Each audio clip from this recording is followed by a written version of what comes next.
역사상 가장 지혜로운 아버지가 역사상 가장 어리석은 결정을 내렸습니다. 아들에게 나라를 물려준 것입니다. 철학자 황제 마르쿠스 아우렐리우스는 평생을 절제와 의무 속에서 살았습니다. 로마 사람들은 그런 황제를 마음 깊이 존경했습니다.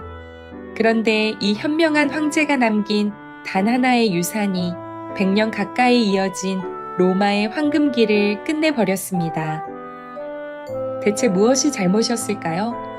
그리고 어두운 복도에서 울려 퍼진 한마디는 어떻게 한 젊은이를 학살자로 만들었을까요? 안녕하세요. 오늘도 역사 속으로 함께 떠나보겠습니다. 오늘 이야기는 에드워드 기번이 쓴 로마 제국 쇠망사 가운데 성군의 아들 콤모두스가 괴물로 변해가는 과정입니다. 한 사람의 마음이 무너지면 제국이 어떻게 따라 무너지는지 지금부터 천천히 따라가 보시지요.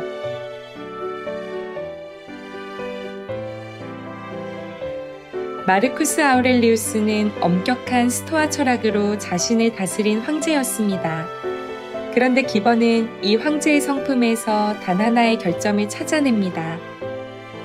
바로 지나친 너그러움이었습니다. 마음이 착해서 사람을 의심할 줄 몰랐던 것입니다. 교활한 자들은 이 점을 파고들었습니다. 철학자인 척, 검소한 척 황제에게 다가가 명예와 재물을 챙겼습니다. 황후 파우스티나의 행실은 온 로마의 소문이 자자했습니다. 그런데도 황제는 아내를 끝까지 믿었습니다. 명상록에는 이렇게 감사하는 대목까지 남아 있습니다. 성실하고 온화하며 소박한 아내를 주신 신들께 감사한다고 말입니다. 황후가 세상을 떠나자 황제는 원로원에 청해 아내를 여신으로 선포하게 했습니다. 가족을 향한 사랑이 이토록 깊었습니다. 문제는 이 사랑이 아들에게도 똑같이 향했다는 점입니다. 황제는 아들 콤모두스를 훌륭한 후계자로 키우려고 온갖 정성을 쏟았습니다. 당대 최고의 학자들을 스승으로 불러들였지요. 그러나 기번은 냉정하게 기록합니다. 교육의 힘이란 가르침이 거의 필요 없는 훌륭한 성품에서나 효력을 발휘하는 법이라고 말입니다. 근엄한 철학자의 가르침은 방탕한 측근의 속삭임 한마디에 지워졌습니다. 게다가 황제는 결정적인 실수를 저지릅니다. 겨우 14살의 아들에게 황제의 권력을 온전히 나누어 준 것입니다. 아버지는 그 뒤로 4년밖에 살지 못했습니다. 그러나 성급한 결정을 후회하기에는 충분한 시간이었다고 기번은 전합니다. 그렇다면 권력을 쥔 어린 아들은 어떤 사람이었을까요? 아버지가 세상을 떠났을 때 코모두스는 도나우강 전선에 있었습니다. 게르만 부족과 싸우던 대군의 지휘가 통째로 어깨에 얹힌 것입니다. 기번은 코모두스가 날 때부터 잔인한 괴물은 아니었다고 말합니다. 사악하다기보다는 나약한 성품이었다는 것이지요. 단순하고 겁이 많아서 곁에 있는 사람들에게 쉽게 휘둘렸습니다. 아버지가 궁에서 쫓아냈던 방탕한 무리가 어느새 새 황제 곁으로 돌아왔습니다. 이들은 야만족의 땅에서 벌이는 전쟁이 얼마나 고생스러운지 과장해서 늘어놓았습니다. 황제의 이름만으로도 적은 이미 떨고 있으니 부하 장군들에게 맡겨두면 된다고 속삭였습니다. 로마의 화려한 생활과 진창 같은 전쟁터 막사를 견주어 보이기도 했지요. 19살의 젊은 황제는 결국 로마로 돌아갑니다. 잘생긴 외모와 부침성 있는 태도 덕분에 시민들은 새 황제를 반겼습니다. 야만족과 맺은 평화 조약에 온 도시가 기뻐했습니다.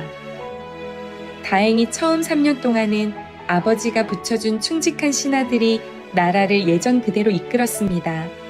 젊은 황제는 놀기에 바빴지만 아직 손에 피를 묻히지는 않았습니다.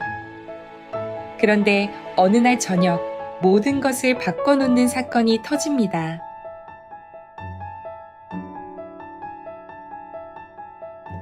그날 저녁 황제는 원형 경기장의 어둡고 좁은 복도를 지나 궁으로 돌아가는 길이었습니다.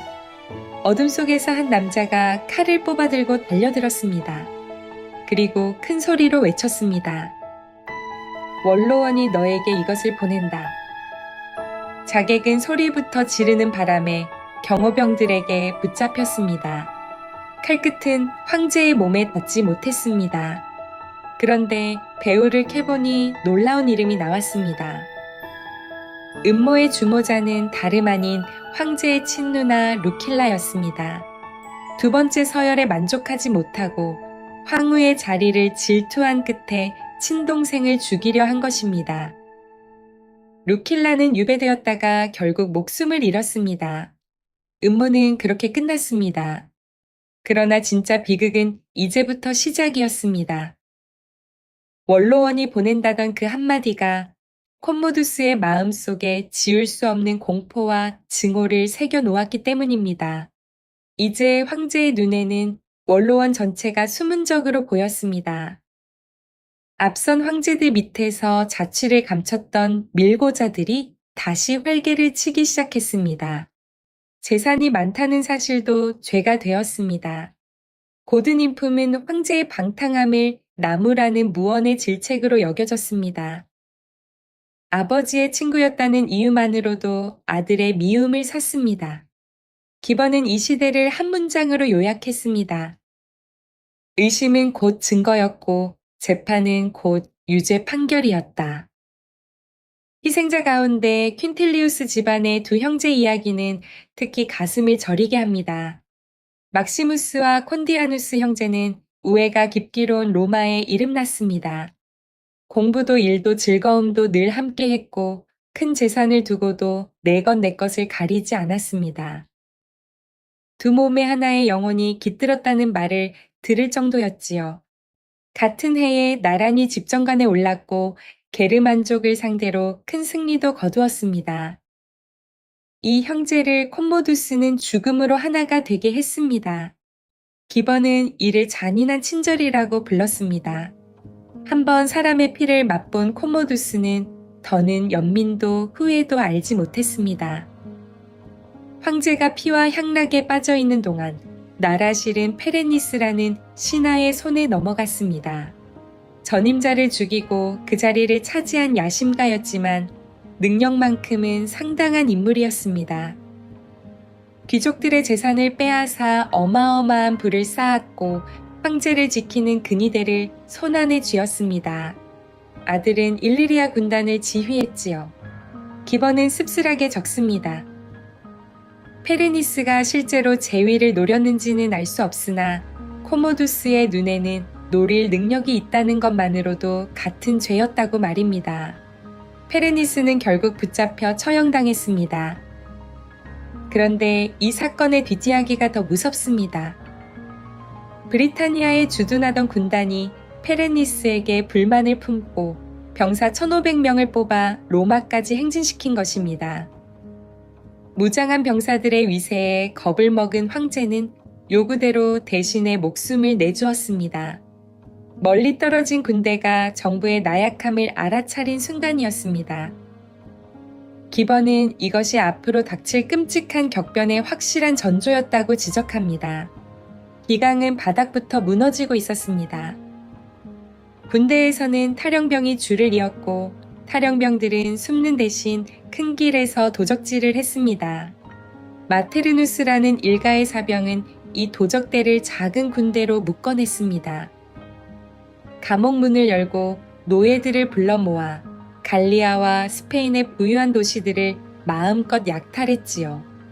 호위망이 좁혀오자 마테르누스는 상상을 뛰어넘는 승부수를 던집니다. 부하들을 변장시켜 알프스를 넘게 한 뒤 키벨레 여신의 축제로 온 도시가 들썩이는 로마 한복판에 모이게 한 것입니다.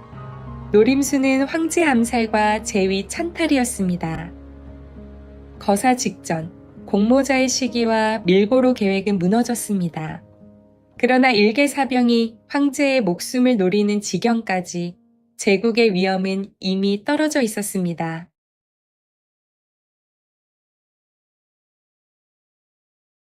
페레니스가 죽자 코모두스는 잠시 뉘우치는 모습을 보였습니다. 가혹한 법령을 거두어들이고 모든 잘못을 죽은 대신의 탓으로 돌렸지요. 기번의 기록에 따르면 이 회개는 딱 30일 만에 끝났습니다. 다음 총시는 한술 더 떴습니다. 클레안데르는 프리기아 출신으로 노예의 몸으로 로마에 팔려온 사람이었습니다. 노예로 궁에 들어와 황제의 욕망을 채워주며 신하가 오를 수 있는 가장 높은 자리까지 단숨에 올라갔습니다. 코모두스는 오히려 그 미천한 출신을 마음에 들어 했습니다. 의심 많은 군주는 가장 낮은 자를 곁에 두는 법이라고 기번은 꼬집습니다. 기댈 곳이 황제의 총애뿐인 자는 배신하지 않으리라 믿는 것이지요. 클레안데르를 움직인 힘은 오직 탐욕이었습니다. 집정관 귀족 원로원 의원. 로마의 관직마다 값이 매겨져 공공연히 팔렸습니다. 재산 대부분을 바쳐 이 헛된 감투를 사지 않으면 오히려 불충으로 의심받을 지경이었습니다. 법집행은 돈벌이 수단이 되었습니다. 부유한 죄인은 유죄 판결을 뒤집는 것은 물론 자신을 고발한 사람과 증인과 재판관에게 마음대로 벌을 내릴 수도 있었습니다.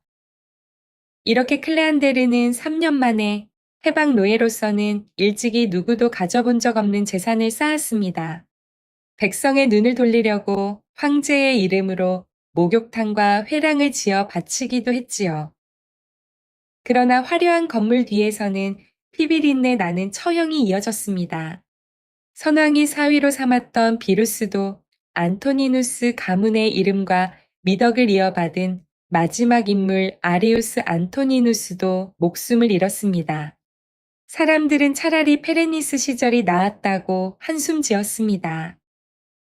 이야기를 따라오다 보면 문득 이런 생각이 듭니다. 코모두스는 처음부터 괴물이 아니었습니다.